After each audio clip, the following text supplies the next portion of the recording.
मखेश्वरी क्रियेश्वरी स्वदेश्वरी सुरेश्वरी त्रिवेद। हरे कृष्ण, जय राधे। तो अभी हम ये देखेंगे कि राधा रानी जो है उनका 16 श्रृंगार हो गया, अब 12 अलंकार करती हैं राधा रानी।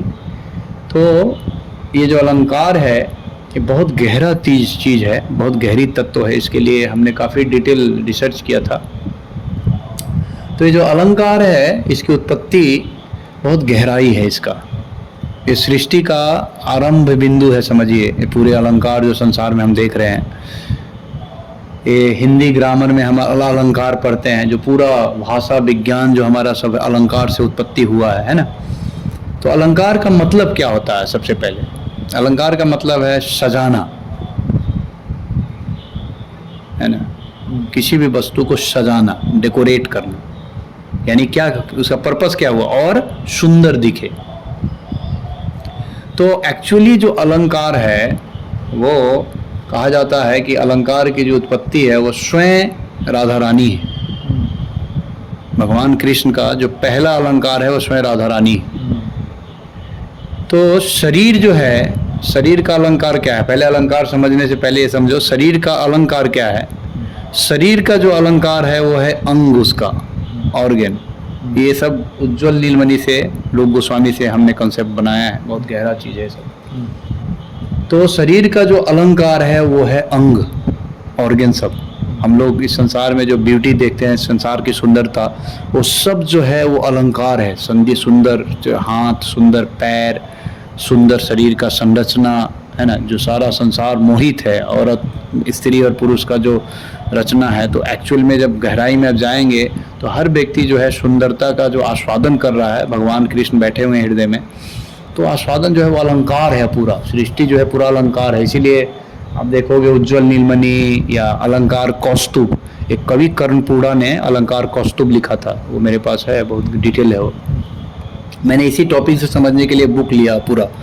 तो ये जो अलंकार जो है राधा रानी 12 अलंकार है, यहाँ से उत्पत्ति है पूरा सृष्टि का। जितना भी शब्दों का अलंकार है ना, जैसे अलंकार का मतलब होता है, जैसे मान लो कि ये जैसे एक फिल्मी गाना है, जैसे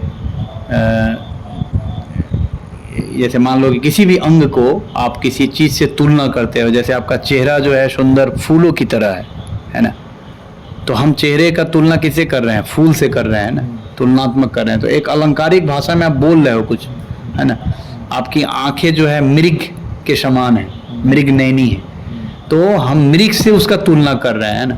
तो ये सब तुलनात्मक, इसे उपमा उपमेय अलंकार है, हम उतना डिटेल में नहीं जाएंगे। तो ये जो 12 अलंकार है, इसकी उत्पत्ति एक्चुअली ये जो सेवा है अलंकार का, वो रूप सनातन गोस्वामी की सेवा है। ये जो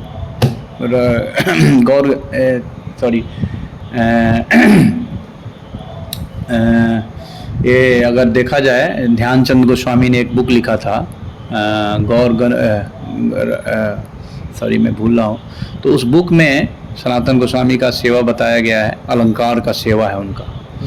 तो ये अलंकार की जो सेवा है राधा रानी का बहुत महत्वपूर्ण है, क्योंकि उन्हीं के सेवाओं के आधार पे फिर भगवान कृष्ण उससे अट्रैक्ट होते हैं, है ना।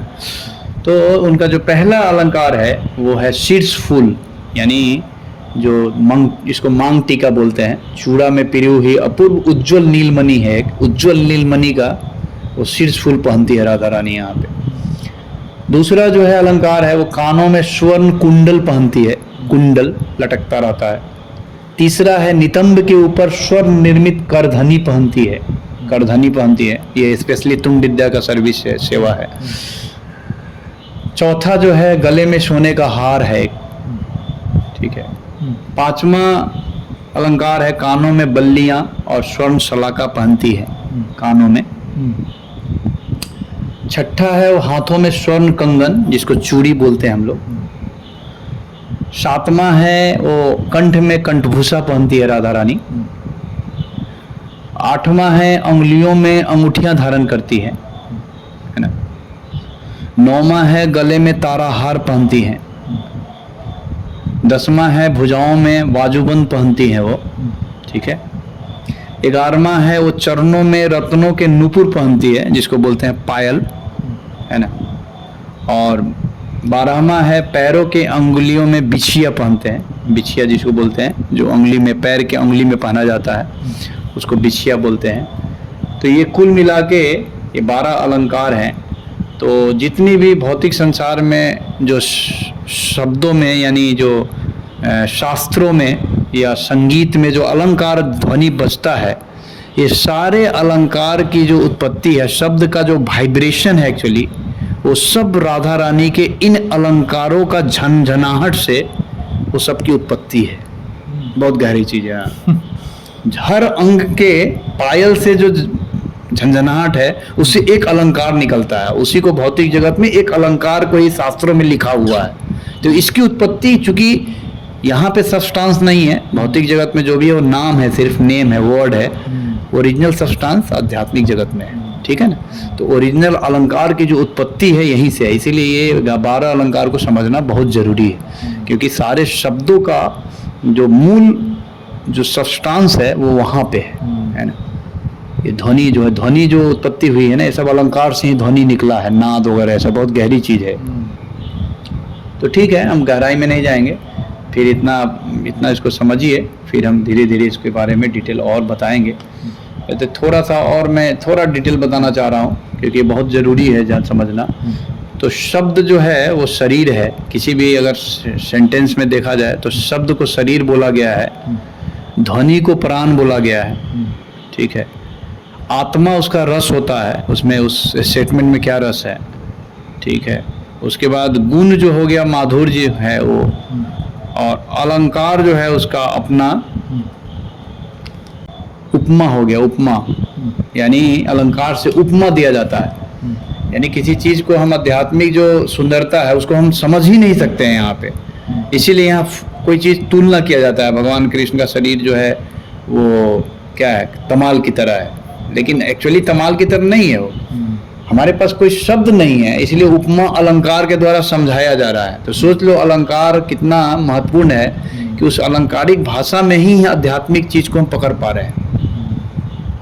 जितना भी एग्जाम्पल देते हैं प्रभुपाद जी ने, सब अलंकार की भाषा में देना पड़ता है। तो ये बहुत महत्व है अलंकार को समझना। ये तो राधा रानी का अलंकार है। भौतिक जगत में आप ग्रामर में जो अलंकार सब पढ़ते हैं ना, ये इसी से निकला हुआ सब है, समझे ना। ठीक है, तो यहीं पे विराम देते हैं। हरे कृष्ण, जय राधे। राधे राधे गोविंद राधे।